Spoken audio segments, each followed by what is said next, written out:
Hello guys, welcome to my YouTube channel. কেমন আছো তোমরা? এখন আমরা কথা বলবো ইন্ডিয়ান এবং ইন্টারন্যাশনাল সিনেমার বেশ কিছু লেটেস্ট আপডেটস নিয়ে। চলো ভিডিওটা শুরু করা যাক।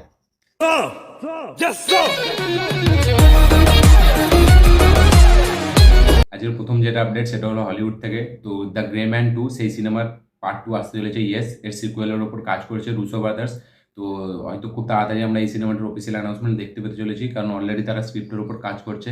তবে দেখা যাক ফাইনালি অফিসিয়াল অ্যানাউন্সমেন্টটা কবে আসে এবং গ্রে ম্যান 2 আমরা আর কতদিন পর দেখতে পাই। আজকের পরের ব্যাপারটা হলিউড থেকে। তো ক্রেভেন দ্য হান্টার এই সিনেমাটি এখন পোস্টপন হয়ে গেছে। ইয়েস, এই সিনেমাটি প্রথম রিলিজ ডেট ছিল আগস্টের 30। ইয়েস, 30 তারিখ আগস্টের এই সিনেমাটি রিলিজ ডেট ছিল, কিন্তু এখন পোস্টপন হয়ে চলে গেছে ডিসেম্বরের 13 তারিখ। তো ডিসেম্বরের 13 তারিখে আমরা এই সিনেমাটি থিয়েটারে দেখতে পেতে চলেছি। তো এই সিনেমাটি ফাইনালি পোস্টপন হয়ে গেছে। পরের ব্যাপারটা অক্ষয় কুমারকে নিয়ে। তো অক্ষয় কুমারের আপকামিং 4টে ফিল্মের রিলিজ ডেট জানা গেছে।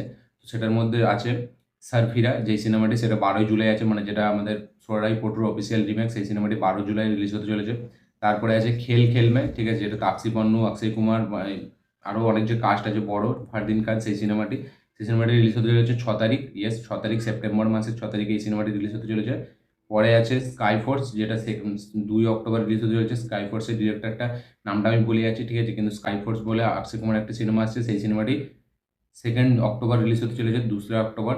আর পরেরটা হচ্ছে ওয়েলকাম থ্রি 20 ডিসেম্বর আসতে চলেছে। তো ডিসেম্বর মাসে অক্ষয় কুমারের দুটো ফিল্ম আসবে, একটা স্কাই ফোর্স এবং একটা ওয়েলকাম 3। তো এই 4টে ফিল্ম এখন অক্ষয় কুমারের লাইন আপে আছে পরপর। তো এবার দেখা যাক ফাইনালি এই 4টে দিয়ে সে কামব্যাক করতে পারে নাকি, এবং এই 4টার মধ্যে কোনটা কত বড় হিট হয় এটাই দেখার বিষয়। দেখা যাক কী হয়।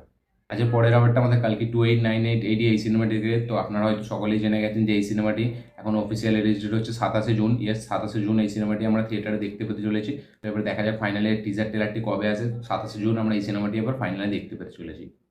আজকের পরের ব্যাপারটা সিঙ্গা মেগানকে নিয়ে। ইয়েস, সিঙ্গা মেগান আমরা সকলেই জানি 15 আগস্ট থেকে সে পোস্টপন হয়ে গেছে। দিওয়ালি টার্গেট করছিল, কিন্তু এখন শোনা যাচ্ছে যে এই সিনেমাটি রিপাবলিক ডেকে টার্গেট করছে। ইয়েস, 2025-এর রিপাবলিক ডে, সেই সিনেমাটি সেই ডেটটাকে টার্গেট করছে। তো এবার দেখা যাক। আমি বলবো এই ডেটটা ভালো, রিপাবলিক ডেটটা, কারণ যেহেতু এটা একটা পুলিশের সিনেমা, ঠিক আছে। তো আমি বলবো এই ডেটটা ভালো, এবং আমার যতটা মনে হচ্ছে এই সিনেমাটি এবার রিপাবলিক ডেতে আসতে চলেছে। তো এবার দেখা যাক অফিসিয়াল কনফার্মেশন কবে আসে। তো রিপাবলিক ডেকে সিঙ্গা মেগান টার্গেট করছে।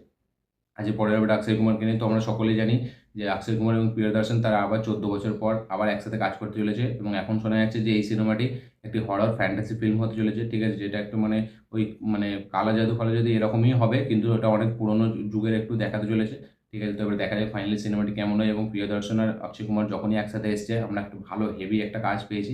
দেখা যাক এইবারে কী হয়। তো এই সিনেমাটির অফিসিয়াল টাইটেল কী হয় এটাই দেখার বিষয়, টিজার ট্রেলার কবে আসে এটাও দেখার বিষয়, দেখা যাক কী হয়। তো এই ছিল আজকে টোটাল আপডেটস, ইন্ডিয়ান এবং ইন্টারন্যাশনাল আপডেটস। এই আপডেটগুলোর মধ্যে কোন আপডেটটা পেয়ে আপনারা বেশি এক্সাইটেড অবশ্যই কমেন্ট করে জানাবেন। আমার এই ভিডিওটি ভালো লেগে থাকলে অবশ্যই লাইক শেয়ার কমেন্ট করুন। যারা যারা চ্যানেল নতুন আছেন চ্যানেলটিকে সাবস্ক্রাইব করুন, বেল আইকনটি প্রেস করতে ভুলবেন না। দেখা হচ্ছে পরের ভিডিওতে, ততক্ষণের জন্য বাই।